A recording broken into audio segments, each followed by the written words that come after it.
cartazes, banners, protestos, questionamentos espalhados por Santos e principalmente ao redor da Vila Belmiro. Perfil do Santos aparentemente excluindo e bloqueando comentários de santistas pedindo a saída do Marcelo Teixeira. Seus peixão, hoje não é qualquer jogo. Hoje, além de um clássico, é um jogo talvez de uma virada de chave para o Santos. Não sabemos se positiva, se negativa, mas é um jogo que marca a mudança de mentalidade do torcedor santista, que marca o chega que o torcedor santista está dando para essa Belmirolândia. Hoje, literalmente, é dia de guerra, é dia de gritar para essa Belmirolândia e ir embora. Vamos, peixão!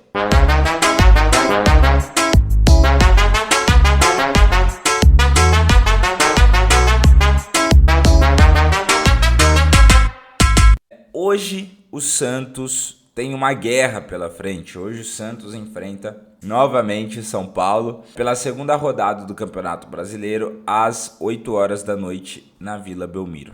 O cenário do jogo de hoje é um pouco diferente, né? É um cenário onde envolve outros quesitos a não ser futebol.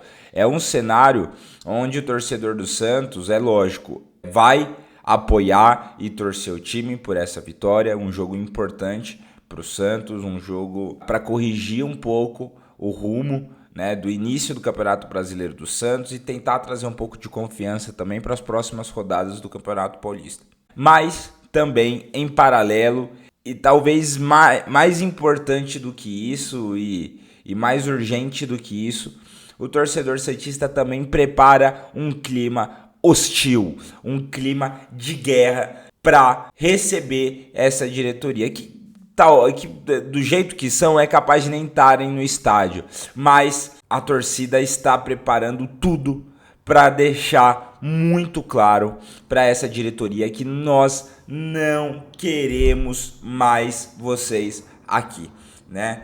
Então, o torcedor do Santos vai lotar a Vila Belmiro, já fez sua parte. Inclusive, parabéns à nação santista que fez a sua parte, né? Protestou, questionou, sem agressão, sem deteriorar o patrimônio do nosso clube, patrimônio da cidade, né? Então, na madrugada do dia de ontem, né, alguns torcedores espalharam banners, cartazes, enfim, algumas falas, questionamentos e protestos ao Marcelo Teixeira e ao seu Alexandre Matos, né?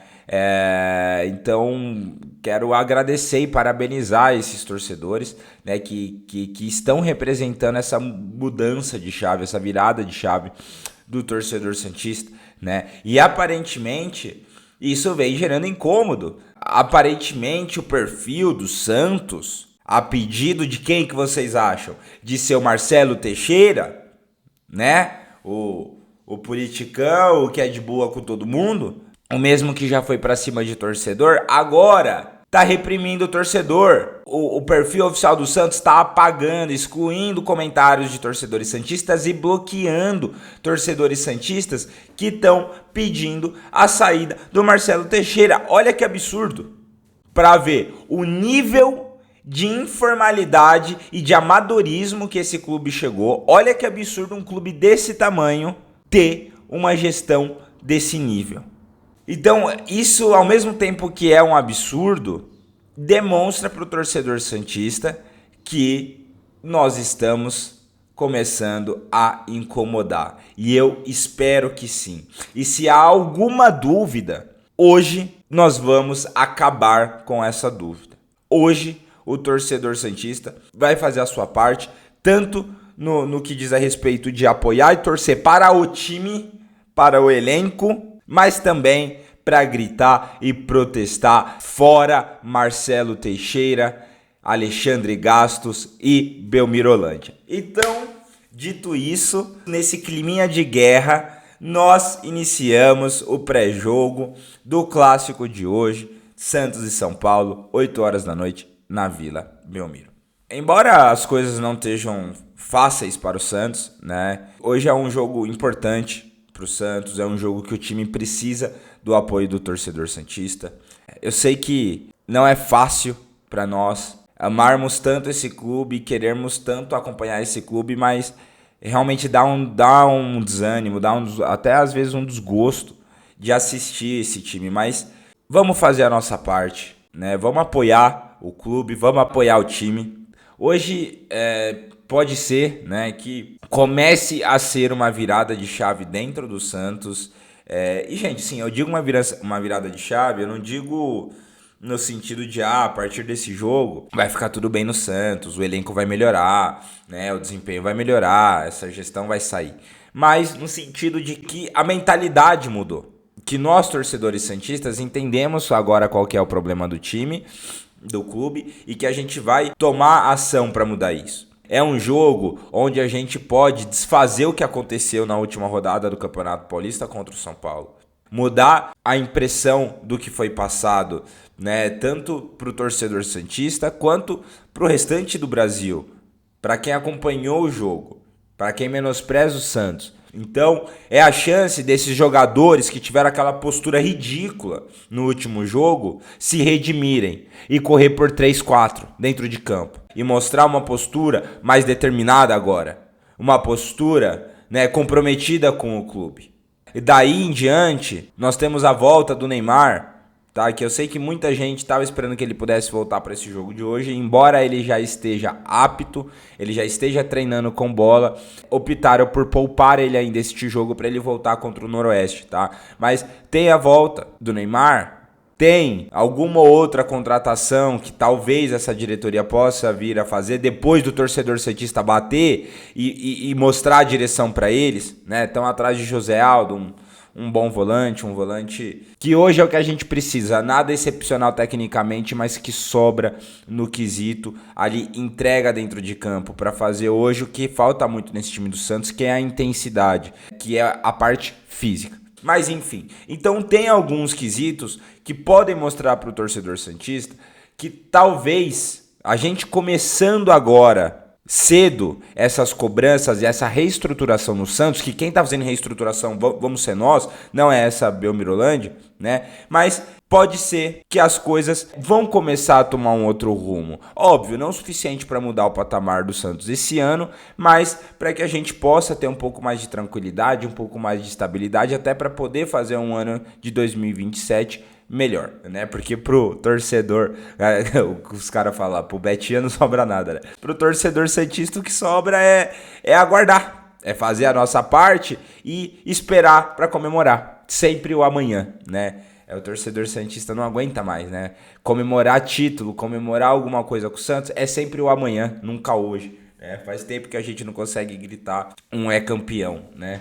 Mas infelizmente essa é a nossa realidade. Como eu disse, o Santos vem com alguns desfalques, um deles é o Neymar, né? Infelizmente é um jogador que poderia e que provavelmente faria muita diferença nessa partida de hoje, mas que deve voltar somente contra o Noroeste, né? Nós temos o Tassiano, que ainda está em transição, ainda não está apto para jogo, e o Gustavinho, que tá o da base, que ainda está se recuperando de uma lesão de grau 2 e também não fica à disposição. E por fim, nós temos Arão, né? Arão, que falta que você tá fazendo, meu parceiro. Que falta que você tá fazendo nesse time do Santos. Enfim, mas o Arão, que tá com aquela questão renal, deve voltar aos treinos a partir do final da próxima semana, início da outra. Dito isso, o Santos deve vir com uma formação que o Vojvoda gosta bastante de trabalhar, embora ela tenha algumas variações ao longo do jogo, acaba sempre ficando ali usando uma mesma base. Então, o Santos deve vir com 4-2-3-1, tá? Seus peixão, nós ainda não temos, tá, nenhuma definição a respeito da escalação. Nós estamos trazendo aqui em cima de algumas coisas que nós estamos apurando aqui, mas também o que eu entendo pelo que o Vojvoda vem fazendo nas últimas rodadas e da forma que ele gosta mais ou menos de montar o time ali. Então, já peço desculpas se antes do jogo o Vojvoda mudar alguma coisa, que vocês sabem que ele gosta de mudar um pouco antes do jogo, né? Então nós temos o monstro Gabriel Brazão no gol. Na lateral direita, Eu ia falar o cansado, mas eu espero de verdade que neste jogo ele mostre uma postura diferente. Igor Vinícius na lateral direita, né? O Igor Vinícius, infelizmente, vem oscilando bastante, o que infelizmente não é nenhuma novidade, ele oscilava bastante no São Paulo. Mas, de novo, eu entendo que tem sido mais uma questão física do que outra coisa. Eu espero que hoje ele possa estar bem fisicamente para entregar o que a gente espera dele, né? A dupla de zaga com Adonis Frias e aparentemente Luan Pérez volta ao time titular. Gente, eu prefiro muito mais essa dupla de zaga, tá? Para mim, Zé Ivaldo e Duarte é sinônimo de insegurança, é sinônimo de falha, é sinônimo de insucesso. Na lateral esquerda, o garoto Vinícius Lira deve ser mantido como titular. A dupla de meias de transição do Santos deve vir com Zé Rafael e Schmidt, uma vez que o William Arão está fora. E aí nós podemos também como uma opção, tá? Mas eu não acho que é o que o Vojvoda vai... aparentemente não é o que o Vojvoda vai seguir. Podemos ter o Gabriel Menino um pouco mais recuado aí no lugar do Zé Rafael ou do João Schmidt, para que no meio campo possa dar espaço ou para Miguelito ou para o Roleiser, tá? Mas, ao que tudo indica, deve sim ser mantido Zé Rafael e Schmidt como os meias de transição, Gabriel Menino como um meia um pouco mais avançado, meia armador ali, né? Fechando uma trinca de ataque com Barreal pela direita, Rony pela esquerda e Gabigol como homem de referência. Bom, gente, quanto à defesa eu já dei as minhas opiniões, né? Quanto ao meio-campo, é preocupante, né, seus peixão? É um meio-campo que preocupa, meio-campo que preocupa porque simplesmente não tem intensidade, não tem físico. Tem qualidade técnica? Tem. Nós conhecemos a capacidade técnica do Zé Rafael. Nós conhecemos até do Schmidt em alguns jogos que ele realmente mostra a qualidade técnica dele. Mas são jogadores que não têm entrega física, que não têm intensidade, né? Isso foi visto no último jogo contra o São Paulo. Mas eu já vou voltar aqui. Gabriel Menino não vem fazendo más partidas, né? Inclusive fez uma boa partida contra a Chapecoense e contra o São Paulo. O time inteiro do Santos fez uma péssima partida, mas o menino conseguiu se destacar com a atitude de moleque dele. Mas é um jogador que em compensação, vocês podem se perguntar, né? Ah, mas ele foi expulso, ele vai jogar? Ele foi expulso pelo Campeonato Paulista, né? Então ele pode jogar pelo Campeonato Brasileiro. E é um jogador que, se o time do Santos entrar melhor e ele entrar com uma mentalidade melhor, com uma cabeça mais tranquila, pode ser um jogador que vai acrescentar bastante ali fazendo essa função de meia atacante. E talvez hoje faça essa função de forma mais eficiente um pouco que até o que o próprio Roleiser, né? Porque pelo menos o Gabriel Menino ele tem uma qualidade que o Roleiser infelizmente está difícil de desenvolver, que é a questão física. Né? Então o Gabriel Menino entrega essa movimentação no meio de campo, tanto para marcação, pressão, quanto para subir ao ataque, para achar um passe, né? Tem a genialidade do Roleiser, a visão de jogo do Roleiser? Não. Então você perde nisso também, mas eu acho que para um jogo desse porte talvez seja o mais adequado mesmo manter o Gabriel Menino nessa posição. E aí, aberto, nós temos Barreal, acho que não pode ser diferente, é um dos principais jogadores do elenco hoje, é um dos poucos jogadores que tem o poder decisivo, né, de consegue não só chutar no gol, mas fazer gol. E nós temos Rony Rústico, tá? O que particularmente me agrada é um dos pouquíssimos, talvez um dos pouquíssimos, porque teve o Brasão também, né, que foi razoavelmente bem contra o São Paulo, que na verdade tentou alguma coisa, né? E é um tipo de jogador que faz falta nesse tipo de jogo. E aí, Gabigol, não tem o que falar, né, gente? Gabigol é um jogador decisivo, é um jogador que tem que estar em campo, mas também o time tem que jogar e distribuir a bola para ele. Tem que dar oportunidade para o Gabigol poder fazer aquilo que ele faz de melhor, né? Eu sei que vocês podem estar se perguntando também do Miguelito, né? Mas eu acho que pelo tipo de jogo, talvez realmente seja um jogo para o Miguelito para um segundo tempo. Porque o São Paulo deve vir muito parecido com o que foi lá no Morumbi. o São Paulo deve vir com aquela linha defensiva com 5 jogadores, 3 meio-campistas e 2 jogadores lá na frente. E na hora de se defender, vira aquele 3-5-2.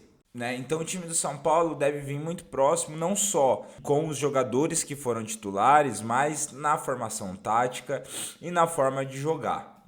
É claro que até por estar jogando fora de casa, o São Paulo não deve vir tanto para cima quanto veio no Morumbi, né? Mas deve sim ser uma estratégia de jogo parecida e deve vir com a mesma formação, a mesma estratégia para o jogo. Então, naquele jogo, ficou claro o grande problema do Santos, além da falta de elenco, né? Isso é óbvio. Mas a falta de intensidade do time. O meio de campo do Santos nulo, que perdia absolutamente tudo para o São Paulo. E também a ineficiência e a dificuldade do ataque, de fazer, do meio de campo com ataque, de fazer a transição. Né? Então por isso que me preocupa um pouco esse meio de campo do Santos, porque, gente, Schmidt e Zé Rafael não entregam intensidade. Por outro lado, o Rony entrega mais do que Miguelito. Gabriel Menino entrega mais do que o Roleiser. Então é por isso que eu entendo que o Vojvoda deve vir com o Gabriel Menino fazendo essa função no meio de campo e com o Rony fazendo essa função ali aberto pela esquerda, né? É um jogador que inclusive fez isso no último jogo contra o São Paulo, que recompõe bastante, ajuda na marcação e depois tem velocidade para fazer essa transição para o ataque, muito do que o Guilherme fazia, né? O Barreal, além de ser um dos principais atacantes do time, os principais jogadores do time, também faz muito essa função, ajuda muito nessa recomposição, nessa marcação. Então, o que mais acaba me preocupando um pouco neste time para enfrentar o São Paulo é justamente esses 2 meio-campistas de transição, né? Que é o fim do mundo? Não. Depende da postura do time do Santos dentro de campo. Porque nós já tivemos jogos em que o meio de campo funcionou com o Zé Rafael, com o Schmidt. Mas por quê? Porque o time conseguiu trabalhar em equipe, a marcação-pressão, né? Então você compensa a falta de intensidade individual do atleta com uma marcação-pressão ali em mais de um jogador, 2, 3 jogadores, 4, 5, 6 jogadores. Então o Santos jogar ali num bloco médio alto, até para aproveitar que vai jogar com uma linha de 4 defensores, né? Que vai jogar ali com os seus laterais e não fica tão exposto nos seus corredores.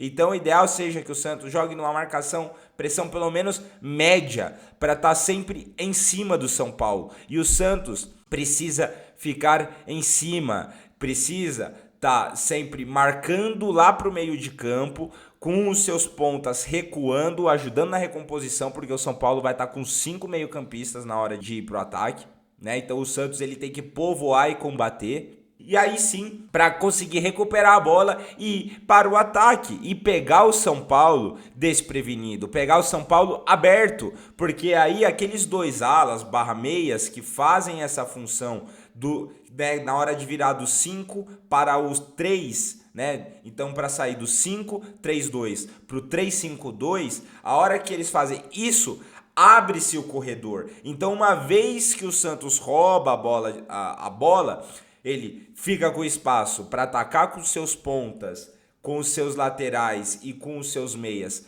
por dentro do corredor. E aí achar o jogador de referência, que vai ser o Gabigol ali, que vai estar infernizando a vida daqueles 3 zagueiros, tanto ameaçando ultrapassagens, quanto para fazer pivô e escorar, tanto para conseguir fazer uma corrida em velocidade e receber a bola lá na frente, ou até para ir para a área e para receber essa bola em umas jogadas criadas nesses corredores em que foi abertos esses espaços, né? Então, gente, não estava muito difícil lá e não está muito difícil aqui. O Santos precisa de intensidade para se aproveitar desse esquema tático do São Paulo. Pegar o time do São Paulo em recomposição. Então, se o Santos vir com uma postura diferente para essa partida de hoje, e que eu realmente acredito que vão, tem tudo sim para o Santos conseguir achar espaços, primeiro de tudo fazer um outro jogo, né, um jogo muito mais equilibrado, mas acima de tudo conseguir sim sair com a vitória. Porque se o Santos conseguir ter intensidade suficiente para fazer essa marcação lá em cima, ser competitivo no meio de campo, o que não ocorreu no último jogo, o Gabriel Menino foi expulso por conta disso, explica, mas não justifica, mas justamente porque ele tem intensidade física, ele estava marcando e os outros meio-campistas, os outros jogadores do Santos não apertavam junto.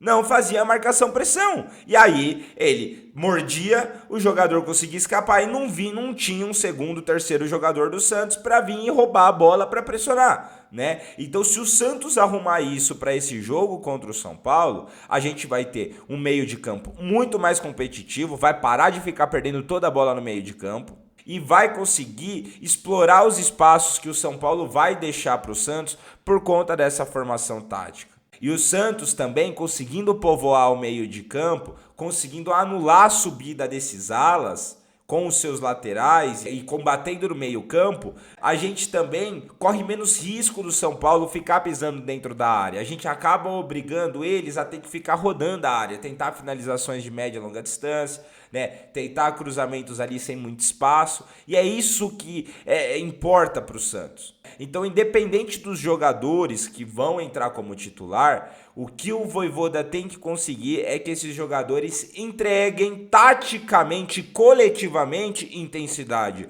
não necessariamente individualmente, porque alguns não entregam, mas já conseguiram entregar dentro de um esquema tático, dentro de um formato de jogo coletivo, sim, uma marcação pressão ali eficiente para o Santos. Nós já vimos isso diversas vezes, jogos em que o Santos joga bem.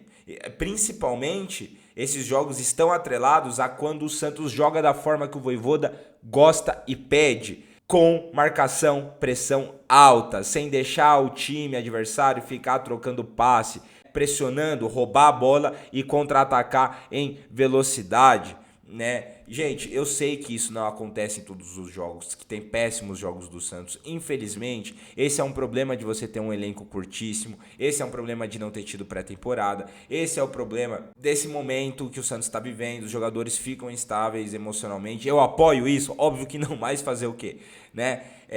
Então é normal que haja essa oscilação, mas para quem acompanha o trabalho do Vojvoda e antes do Santos ainda, no Fortaleza, por exemplo, sabe que é o formato que ele joga. E quando ele consegue fazer o time jogar assim, o time joga bem. Então eu conto muito para que o Santos tenha essa virada de chave e eu acho que vai ter, pelo barulho que a torcida vai fazer e por a gente mostrar que até para os jogadores e para a comissão técnica, que vocês acham que eles não querem saber o Mirolândia fora, gente? Mostrar para eles que estamos com eles, que a gente vai mudar a situação da porra desse clube. Então é isso, seus peixão.